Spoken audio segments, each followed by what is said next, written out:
আল্লাহকে পেতে হলে নামাজের কোনো বিকল্প নাই। যে ব্যক্তি নামাজ পড়ে না আল্লাহর সাথে তার কোনো সম্পর্ক নেই, নো কানেকশন। আপনি যে কোনো কিছু চাচ্ছেন সেজদায় পড়ে আল্লাহর সামনে আত্মসমর্পণ করেই চাইতে হবে। ওয়াসজুদ ওয়াক্তারিব, আল্লাহ পাক কি বলেছেন? সেজদা করো, নিকটবর্তী হও। রজুলি ওয়া বাইনা শিরকি ওয়াল কুফরি তারকুস সালাহ, একজন মুমিন বান্দা এবং অমুসলিমদের মধ্যে পার্থক্যই নামাজ। নামাজের বিষয়ে অনেক কথা আমি আগেও বলেছি, আপনারা শুনেছেন, অন্য আলেমদের কাছেও শুনেছেন। এক বাক্যে নামাজ না পড়লে ইসলামের রশিটা কেটে যাবে। মুআয বিন জাবালকে নবী সাল্লাল্লাহু আলাইহি ওয়াসাল্লাম বলেছেন যে যদি মান তারাকা সালাতে মুতাআম্মিদান, কেউ যদি সালাতকে ইচ্ছা করে ছেড়ে দেয়, ফাকাদ বারিআত মিন জিম্মাতিল্লাহ, সে ব্যক্তি আল্লাহর জিম্মেদারি থেকে মুক্ত হয়ে যাবে। তার উপর আল্লাহর কোনো জিম্মাদারি নেই, আল্লাহর নিরাপত্তা জিম্মাদারি থেকে সে মুক্ত। তো পাঁচ ওয়াক্ত নামাজ আল্লাহ পাক আমাদের সবাইকে জামাতের সাথে পড়ার তৌফিক দান করুন।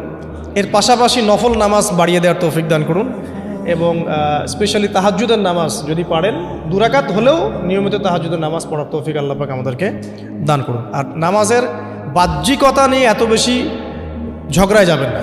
এখন আমরা যত ঝগড়া নামাজের বাহ্যিকতা নিয়ে, হাত বাঁধা, রফুল ইয়াদাইন, আমিন আর পায়ে পা, এগুলো নিয়ে ঝগড়ার শেষ আছে নাই।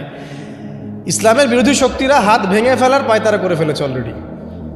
হাতই না থাকলে আপনি বাঁধবেন কোথায়? মনে করেন আপনার হাতই নাই, বাঁধবেন কি উপরে না নিচে?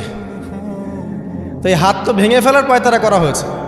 এখন আপনি পড়ে আছেন, বাঁধার কোন জায়গায় বাঁধবেন সেটা নিয়ে।